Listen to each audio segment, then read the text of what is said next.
Hey guys, everybody, hope everyone's doing today. So I'm sorry, man. If you clear, but just be wait for you. Yeah.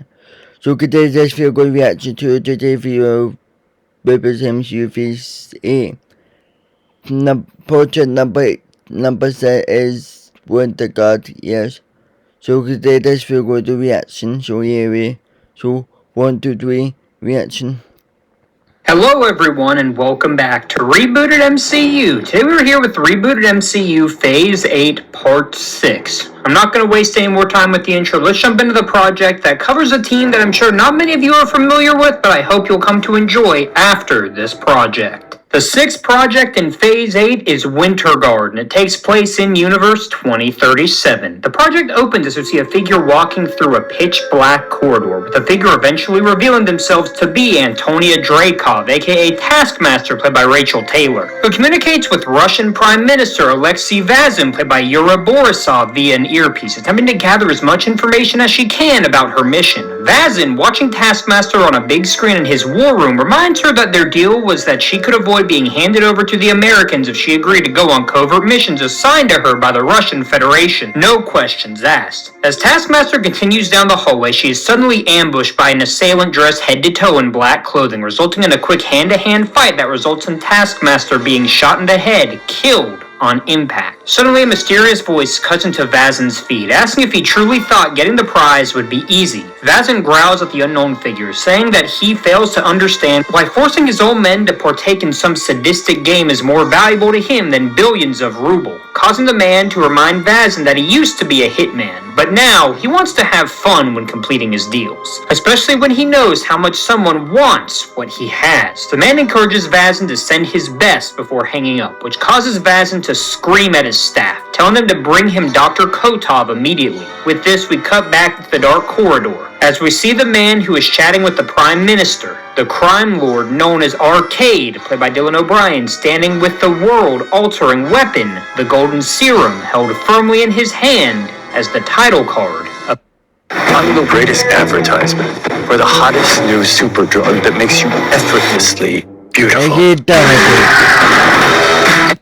Appears. We abruptly cut inside the White House secret bunker as we see United States President Valentina Allegra de Fontaine, played by Julia Louis-Dreyfus, Vice President Sharon Carter, played by Emily Van Camp, and Secretary of State Valerie Cooper, played by Alexandra Daddario, sitting around a large table chatting with British Prime Minister Anthony Grant, played by Bill Nighy, and Prime Minister Vazin about an upcoming joint program between the three nations, dedicated to capturing Arcade and retrieving the Golden Serum. While the three nations agree that Arcade needs to be captured, we see the three leaders argue about what happens when the serum has finally been retrieved. Grant, attempting to be the mediator, says that the three countries should share in the serum, while Val and Vazin stand firm in their belief that whatever country's soldiers recovers the serum should keep it for themselves. Val, firm in her convictions, tells Vazin that she will share the serum if he can convince Chinese Prime Minister Deng Xiaoping to reopen radon exports to the United States, something Vazin refuses to do. The call ends with the tension palpable between the leaders, so much so that Vazin slams his fist on the monitor, cursing Arcade for making the transaction more difficult than it needs to be. Suddenly we watch as Dr. Arkady Kotov, played by Bronson Pinchot, enters the war room. Dr. Kotov is introduced to us as the Russian Federation's top scientific mind, and is also the man who studied under Dr. Anton Kratopkin, the man who replicated the super soldier serum for the Red Guardian, and currently is in charge of the human experimentation wing of the Russian military. Kotov, who is shown to be visually intimidated by Vazin, is told that his Winter Guard proposal has finally been accepted, with Vazin demanding that he have his team assembled by midnight tomorrow. A shocked Kotov fails to understand why his idea was finally approved after years of rejections, a question Vazin refuses to answer, merely telling Kotov that he can use any man, woman, or child he believes best represent the might of Russia, also handing him a binder containing all known enhanced humans and mutants housed in the country. With this, Kotov cheerfully exits the war room, excited to get started forming his so-called Winter Guard. We cut back inside Arcade's hideout as we see the man dressed all in black standing next to Arcade as he lounges on a beach chair and sips from a martini glass. We get a better look at his hideout, which is modeled after a retro arcade. We are also introduced to his three assistants, Miss Locke, played by Sophie Thatcher, who has managed to reach level 255 of Galaga, showing her strategic prowess. Miss Coriander, played by Michelle Randolph, who is shown to be mowing down deer in Big Buck Hunter, showing her prowess with weapons. And Mr. Chambers, played by Ronnie Jean Blevins, who throws a punch at a boxing arcade machine, completely destroying the machine and causing the punching bag to fly directly at Arcade before it is caught by the man in black. Arcade yells at Chambers, reminding him to avoid breaking the machines with his strength, before standing and exclaiming his excitement with the events that will soon transpire. Coriander asks Arcade if he truly believes someone would actually manage to complete their game, with Locke chiming in, saying that strategy alone won't allow someone to gain victory. It would require teamwork, something none of these governments are taking into account. Arcade laughs, saying that the reason he made a sadistic funhouse like this was simply for fun. After all, spending years of killing for money got stale. He wanted something to spice up his life, so instead of money, he wants to see people struggle, coming face to face with life or death situations and seeing how they react. As he says this, the entire hideout begins to vibrate, which causes Arcade to remove a control panel from his pocket and hit a button, before instructing the man in black, who he calls Masters, to make sure that the monster is fed, as he needs to be prepared for the next group of suckers who seek to negotiate with him. As Masters walks away, we cut outside a giant building in the middle of seemingly nowhere, with large words imprinted on the top of the building, which read, Murder World. We then cut to see Dr. Kotov bursting into his laboratory, where he is greeted by Dr. Arkady Jednowski, played by Zlatko Buric, who informs him of the daily vital tests performed on the subject participating in Project Darkstar. Kotov is ecstatic about the news, telling Jednowski to prepare the subject to be released, as she will be the first member of his Russian super team. We then watch Dr. Kotov and Jednowski enter a room where they flip through the files along with Dr. Viktor Kamalov, played by Raid Serbazhia, a scientist who has connections to Russia's crime organizations thanks to his previous connections with the Slonestovakia Bravata, Russia's top criminal syndicate.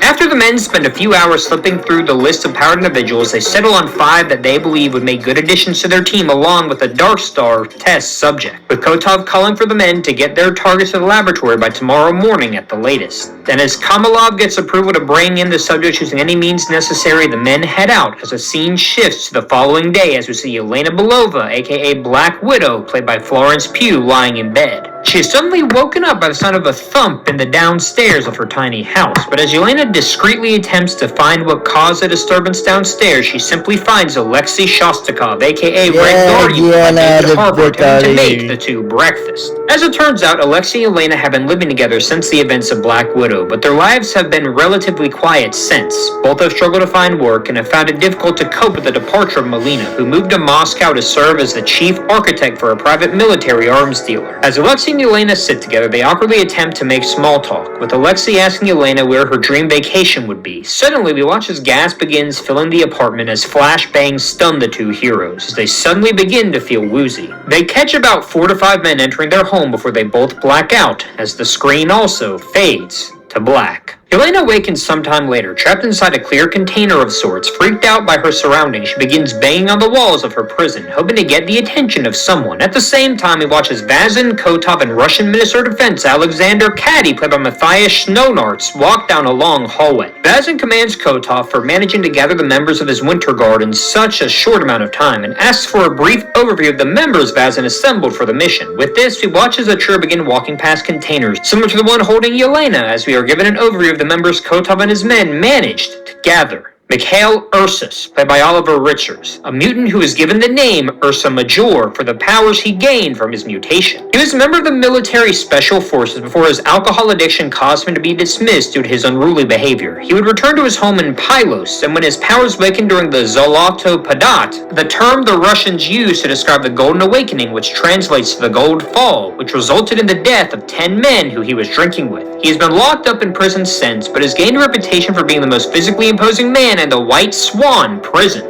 Melina Vostokov, played by Rachel Weisz, otherwise known as the Iron Maiden, a former weapons expert who served under General Dreykov during the height of the Red Room. She has mastered multiple forms of physical combat, is highly skilled with all kinds of weaponry, and has even created a metal suit that enhances her physical capabilities. She currently works for our #1 arms dealer and is wanted in the United States for her association with the destruction caused in the conflict that resulted in Dreykov's death. Arkady Rusevich, played by Richard Madden, who has been given the code name Omega Red. He was graded as the best spy in all of Russia, and that was before the Zoloto Padat, when he gained incredible strength, durability, and retractable tentacles that can release spores that quickly incapacitate his enemies. He was dispatched to the United States to uncover information about the Pentagon, managing to gain entry into the prison facility known as the Cube, and gained a valuable genetic sample from an inmate known as Mr. Negative. Unfortunately, he was defeated by the American operative known as American Panther and was given back in exchange for Prime Minister Vazin's cooperation in the three-country effort to bring down Arcade. Alexei Shostakov, otherwise known as the Red Guardian, Russia's first super soldier. The serum he was given gave him all the strength and abilities gained by Captain America. He operated along with General Dreykov for many years, but was imprisoned after the two had a disagreement on one of their assignments. He was eventually freed by Natasha Romanoff and Yelena Belova, and ultimately helped to bring down Dreykov in America. He is currently wanted in the United States and has been laying low since. We honestly feel kind of bad for the man, so we have not pursued imprisoning him again. Ladia Petrova, played by Samara Weaving, the test subject who participated in the Dark Star Project led by Dr. Kotov. During the Zoloto Padath, she was given strange powers that nearly caused her entire body to burn up in energy that could only be described as extra-dimensional.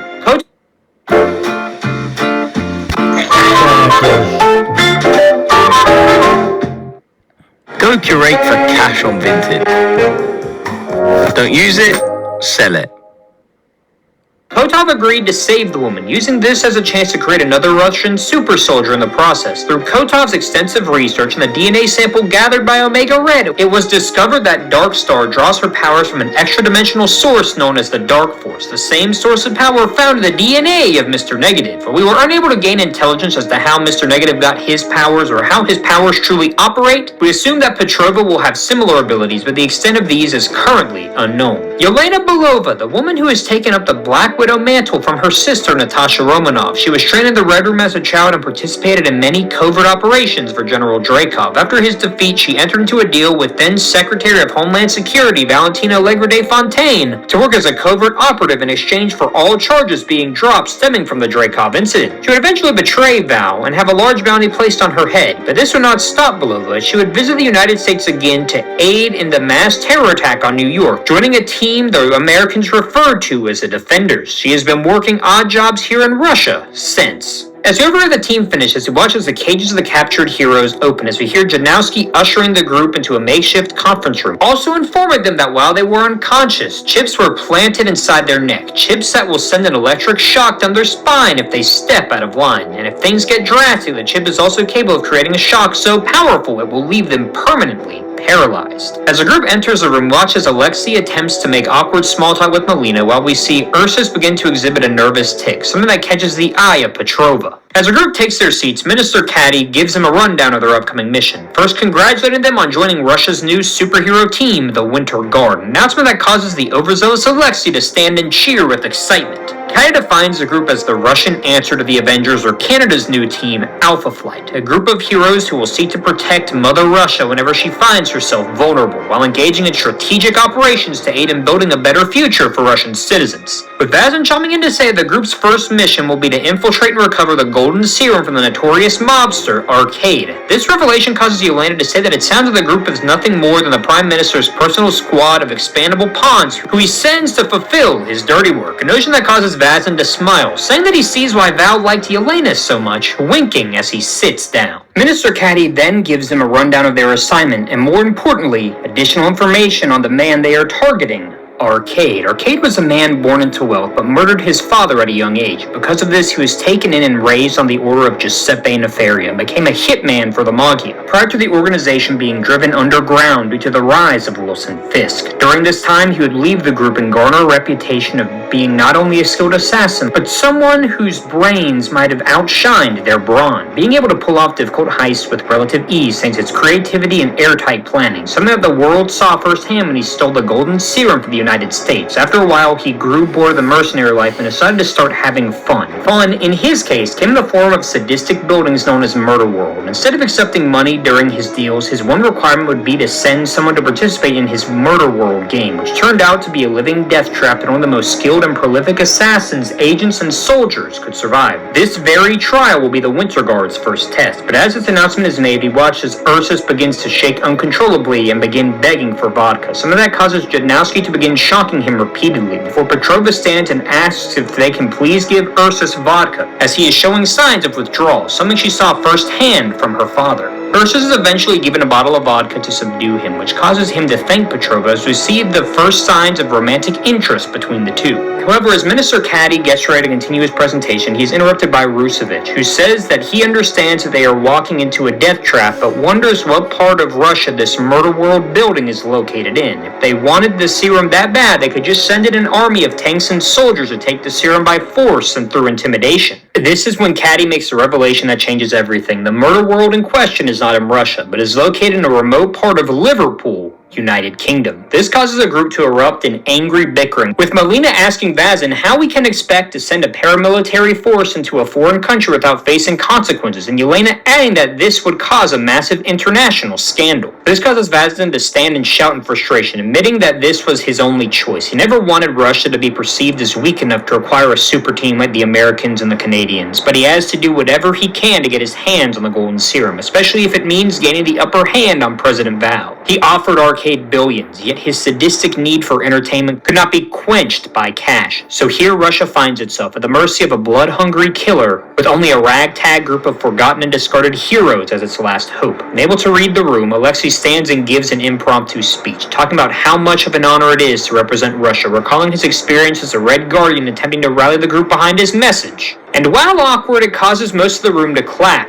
with Vazin telling the group that he and Minister Caddy will be attending a conference in London with Prime Minister Grant and President Val to discuss the Golden Serum. During this meeting, the group will be flown to Liverpool under the guise of Vazin's security detail needing to refuel. This revelation causes Yelena to ask if anyone is aware of Arcade being located in the UK, something Vazin admits is unknown to everyone but him, at least for the time being. When Melina asks how Vazin figured out this information, he says that he utilized Arcade's services once before, when he needed a political opponent to disappear, and when he called to inquire on the serum, he had no issue giving him his location. This revelation causes the group to fall silent, with Kotov telling the group that they will leave in 5 hours, so they should prepare, as this mission not only puts their lives on the line, but also the reputation of their country as well. We cut to the early morning of the following day as we see Air Force One arriving at Heathrow International Airport, as we see President Val, Vice President Carter, Secretary of State Cooper, and American Panther, played by Aldous Hodge, exit the plane and are greeted by Pete Wisdom, played by Harry Melling, a top-ranking agent inside the UK Secret Intelligence Service, who greets the four and walks them over to Prime Minister Grant and Secret Intelligence Service Director Sonia Falsworth, played by Olivia Colman, as they take pictures with the press and await for the arrival of the Russians. Inside the Russian presidential aircraft, he watches Vazin sits with Minister Caddy before picking up a walkie-talkie and telling Kotov that the rest is up to his team, wishing them good luck.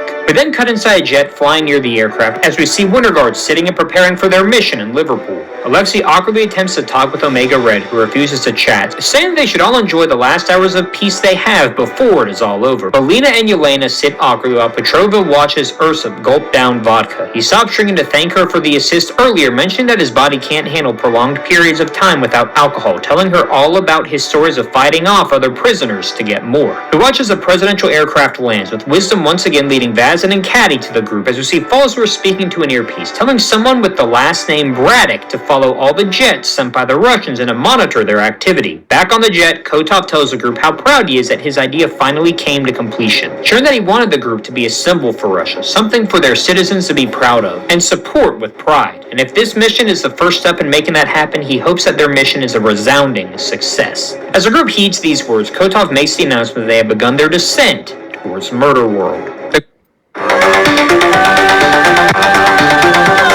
New Dylon Blossom renews your colored clothes in only 10 washes and spoils you with a delightful scent.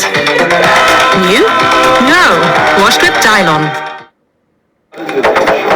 Hey, I need your help. I'll get these Muppets to like me. I'm going to be stuck in archives forever. Security plans for the The group's descent through Murder World highlights and explores each of the group's mental struggles along with their strengths. In order to gain entry into Murder World, the group relies on Melina utilizing her Iron Maiden armor to detect landmines hidden in the land surrounding the building, allowing the group to gain entry inside. Arcade introduces the concept of Murder World to the group when they enter the building, saying that the group will need to complete various challenges if they wish to get the Golden Serum. Their prize is the serum, but their punishment if they lose is death. The first room is a target challenge, requiring the group to destroy all of the various targets, which turn out to be bombs that will explode if they are not destroyed within a certain amount of time. This obstacle is overcome by Darkstar, who uses her Dark Force powers for the first time and manages to destroy all the bombs, but struggles to control her powers consistently. The second room requires the group to defeat a large number of automated robotic drones that carry around daggers with poison tips. Omega Red quickly defeats the drones, calling the challenge trivial as the group advances. The third room requires the group to engage in an old-fashioned duel against Miss Coriander. Yelena decides to participate and ultimately wins the duel thanks to her ability to quickly draw out her gun, an impressive feat considering the skill of Coriander. The victory causes Yelena to break down crying, however, saying that she is tired of having her life controlled, revealing that she left the United States because she was tired of working for someone like Val, only to now find herself being forced to work for another maniacal world leader. And at the end of the day, the thing Yelena wants most is autonomy. Autonomy over her life,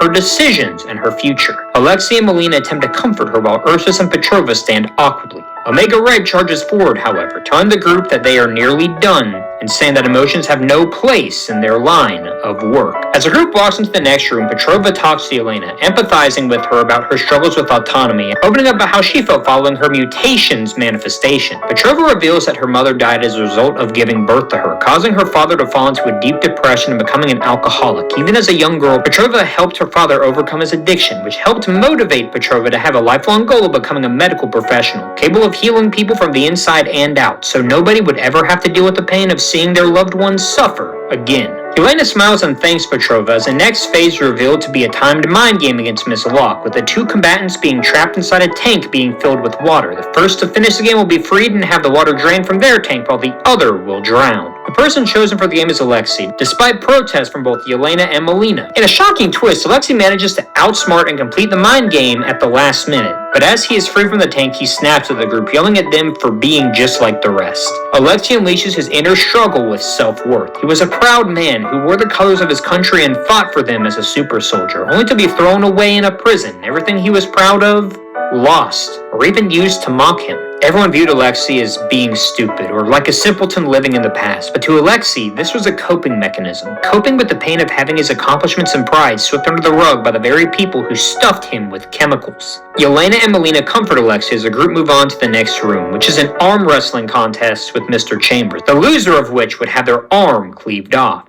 Ursus will participate in this challenge, with Omega Red encouraging him to use his mutation to win so they can move on, causing Ursus to snap at Omega Red, revealing a deep pain linked to the transformation that got Ursus locked up. After Petrova intervenes in the fight, she asks Ursus what was wrong, causing him to open up to her, saying that his alcoholism stems from self-hatred. He was forced to kill innocent civilians, including children, during his time in the Special Forces. But after seeing the grieving faces of parents, he began to drink to deal with the nightmares he had, which eventually led him to being discharged. But the pain didn't stop there. He couldn't control his mutation. He couldn't stop himself. He killed the people in the bar that night. He joined the military to protect his country, yet he turned out to be nothing more than a ticking time bomb. A weapon for destruction who couldn't discern the difference between innocent and enemy. Petrova hugs Ursus, encouraging him, saying that a man isn't defined by his power or his might, but by his heart, telling him that in spite of his past, she can tell that his heart is genuine and pure. With a kiss on the cheek from Petrova, an invigorated Ursus wins the arm wrestling contest as the group proceeds to the final phase of Murder World. As the group enters the final phase of Murder World, Arcade stands before the group and applauds, saying that they are the first group not to lose a single member before reaching the last stage. Yelena pulls out her pistol and tells Arcade that she is tired of his stupid, sadistic game, but before she can shoot, someone else shoots the gun out of her hand, with the person being revealed to be Taskmaster? Yelena, Alexei, and Melina stand confused, with Arcade telling the group that the person they see before them is not the daughter of their dear General Dreykov, but an old acquaintance. Revealed to be a man named Tony Masters, played by Chris Webster, a man who Arcade trained against during his time in the Magia. A genius of combat who is deadly with any and every weapon in his hand. Arcade encourages the group to stay calm as the final surprise is yet to reveal itself. But as he says this, we hear Melina scream as we see Omega Red sticking his retractable tentacle through her stomach and filling her body with his death spores, as she falls over, dead on impact. Alexei screams in anguish as Arcade laughs hysterically, saying that Omega Red has been his pawn this entire time. The two met while they were undercover in the United States. Arcade boasts that he agreed to pay Omega Red handsomely for his services and tells him to end the game here and now, as he has no intention of handing over the golden serum to anyone anytime soon. Why ruin the fun when he can have more powerful leaders bend to his whim over a small chemical vial? Alexei leaps at Omega Red as he screams at Yelena to kill Arcade and get the formula so they can get out of here. As Yelena leaps at Arcade, she is blocked by Taskmaster as the two engage in battle, leaving Petrova and Ursus alone with Arcade. Arcade takes the opportunity to give a diatribe about the human race, saying that man is a fickle creature, capable of so much destruction and chaos when they are left to their own devices, willing to betray family, friends, and country, all for the sake of profit. Ursus tells Petrova to stand back. He's going to rush Arcade and end this once and for all. Arcade takes out the golden serum and shakes it tauntingly, telling the group that the reveal of Omega Red and Taskmaster wasn't even his original plan for the final cherry on top of their challenge. With this, Arcade hits a button on a remote and tells the big man to come out, as a cage slowly rises from the floor below, housing a man revealed to be the former psychiatrist of Bruce Banner, Leonard Samson, played by James McAvoy, who appears to be incredibly tired and appears barely able to speak. Arcade reveals that he captured the poor doctor shortly after he was exposed to a large dose of gamma radiation, and found that the more exposure he received, the more powerful he became. Arcade would create a device that pumped his blood with gamma radiation at the click of a button, smiling and telling the group that Samson's brilliant and compassionate heart was sacrificed for something more worthy: his entertainment. With this, Arcade releases Samson, who charges at Petrova and Ursus, acting more like a rampaging Hulk than a man. Petrova encourages Ursus to get behind her as she attempts to use the Dark Force to stop him. We then get a chaotic scene in Murder World, an angry Alexei unleashing his fury on Omega Red, Yelena and Masters going all out against each other, and Ursus watching as Petrova slowly begins to get overpowered by Samson. Ursus begins to have a panic attack, not knowing what to do, before recalling the words told to him by Petrova, that he is a man with a good heart, the thing that truly defines him. Want whiter teeth fast but worried about the damage? Reset your smile with Oral-B Clinical Intensive Whitening in just one day. Its unique technology gently lifts away stains instead of scrubbing them and prevents new ones. So you can get whiter teeth and stronger enamel in just one day. Ursus says a small prayer in Russian before walking up to Samson and telling him to leave Petrova alone, transforming into a giant bear and landing a blow so powerful that it causes Samson to fly through the building wall and into the streets of Liverpool. Watch as chaos quickly causes Murder World to tumble, with the battles causing so much destruction and chaos that it manages to get the attention of the British media. We watch the meeting between the United States, Russia, and Britain get interrupted when Wisdom quickly enters the room, informing the group of what is occurring, which causes Vazen's face to grow pale. Val laughs at Vazen, asking if he truly thought that he could pull off a fast one on them as Fallsworth stands. Speaking into an earpiece, she tells Braddock to neutralize the situation. As the group all agree to board their aircrafts and assess the situation for themselves. We then cut to see Alexei holding Omega Red in a headlock. Omega Red laughs hysterically, asking if Alexei is really crying for his pretend wife, which causes Alexei to scream in anger, saying that even if they weren't married, they had a life together. They raised a family together. She taught him what it meant to love. In a fit of rage, you watch Alexei break Omega Red's neck as he topples over, dead. As Alexei stands unable to comprehend what he just did, we watch as a blue streak flies past, knocking Alexei out in a single blow. Arcade sits in his chair laughing, saying that this is the most fun he has ever had. Who needs to strive for divinity when money can revert people to savagery? When suddenly an unknown man stands behind his throne, telling Arcade to surrender now, as he has been sent by the Secret Intelligence Service to put an end to his international debacle and bring him to justice once and for all. As Arcade turns to see the man, we are greeted with a man carrying a shield inscribed with the Union Jack of the United Kingdom, the leader of the Secret Intelligence Service's superhero task force, Brian Braddock, otherwise known as Captain Britain, played by Ewan McGregor. Arcade begins laughing at the proposition of a lone man stopping the chaos, for he is quickly knocked out, unable to realize that Captain Britain hit two of the pressure points located at the back of his neck before he could even notice any movement. Captain Britain surveys the battlefield before quickly flying around and knocking out all of the combatants, starting with Darkstar, then quickly moving over to Ursa Major, who requires a bit of effort, but it turns out not to be much of an issue thanks to Captain Britain's super strength. Samson requires even more effort than Ursa Major, but is also knocked out after multiple beatings from the Captain's shield. It then cuts to Yelena and Tony facing each other down, both visibly exhausted from their battle. Yelena screams at Tony, cursing him for killing Dreykov's daughter, someone who she grew to see as a friend, but before Tony can respond, he is also knocked out. As Yelena realizes what is going on, Captain Britain floats behind her, saying, "I'm sorry, ma'am. Just stand still. This won't hurt a bit." Before she can realize it, Yelena begins to fade away as the screen cuts to black. We cut to a couple hours later as Yelena regains consciousness. We see the world leaders and their teams standing around the now destroyed battlefield, discussing what just transpired and reprimanding Vazin for his behavior. Yelena watches the Liverpool constables take away Arcade while Captain Britain walks over to Fallsworth and hands her the golden serum, which she stores inside a briefcase. After a big argument between Val, Vazin, and Grant, it is decided what will happen as a result of the unprecedented action by Russia. The UK will maintain ownership of the golden serum, while the United States will take both Yelena and Alexei into custody. In exchange, it will allow Russia to get off scot-free and avoid any further PR disasters, while also allowing them to take Ursus and Petrova back with them as well. When the leaders shake hands, he watches Val accidentally bumps into Fallsworth, causing her to drop the briefcase that contains the golden serum, which she orders American Panther to pick up for Fallsworth. As the various leaders begin to go their separate ways, he watches Val walks up to Yelena and says that she always knew that she would come back to her when the time was right. Yelena asks why Val is so happy, which causes Val to laugh, saying that she not only got her hands back on her long-lost assassin, but she also recovered the golden serums, naively remarking that Fallsworth shouldn't have taken her eyes off the briefcase, as American Panther quickly swapped the cases while she wasn't looking, giving her a container that contains a vial of golden-colored liquid that is nothing more than a placebo. Yelena looks stunned as Val pats her on the head, saying that she sees big things in her future. With this, the various groups board their various means of transportation and return home.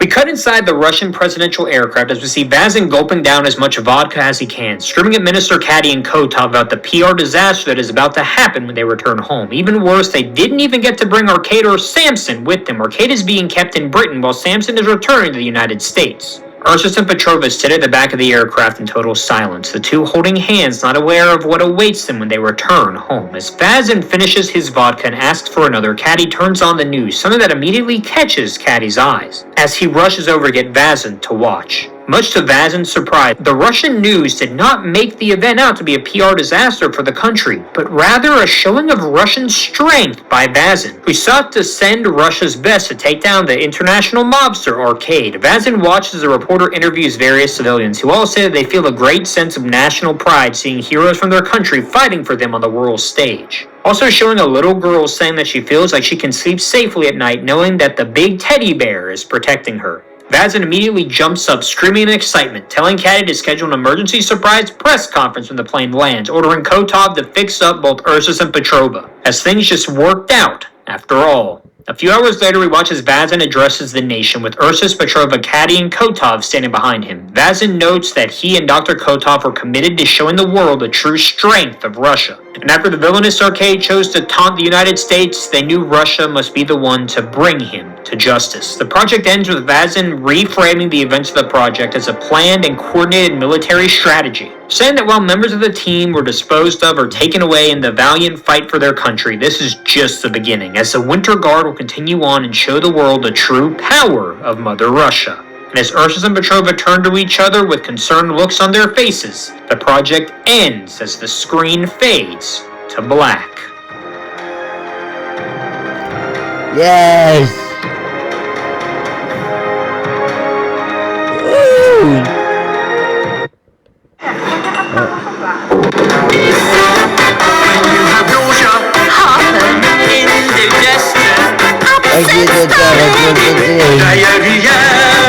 At the first sign of discomfort, Pepto-Bismol coats and soothes your stomach.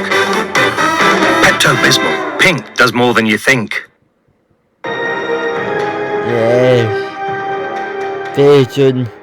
In the first post-credit scene, we see Dr. Jeffrey Clive, played by Brian Stepanek, running around his laboratory as Val enters and hands him the golden serum. Clive thanks Val over and over before Val cuts him off, saying that if he manages to screw things up one more time, his body won't be found. Clive laughs at this awkwardly, but Val stands silent, which prompts Clive to say that she has nothing to worry about as they are about to start the procedure immediately, showing her the man who will be administered the golden serum, a man by the name of Robert Reynolds, played by Scott Eastwood.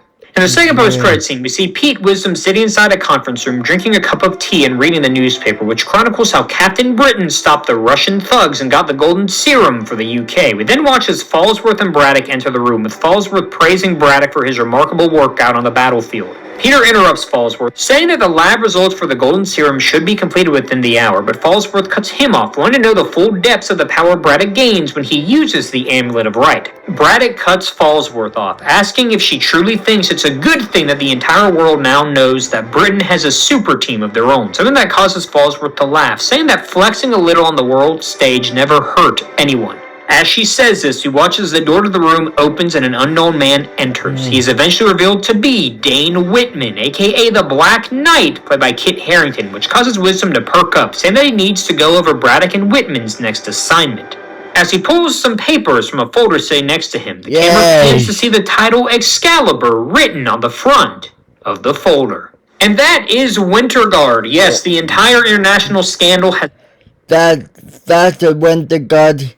Yeah, so that's a JTVideos movies MCU visit Winter Guard. Yeah. So hope you enjoy the video. Mention don't go back before the new video start. But I was very sorry about week because I was just being on tonight, very busy, so phone that in. Wow. So tomorrow will be in reaction to the video phase 8 project number 7, but don't know what it says, so we'll find over that. So I'll see you tomorrow. Bye.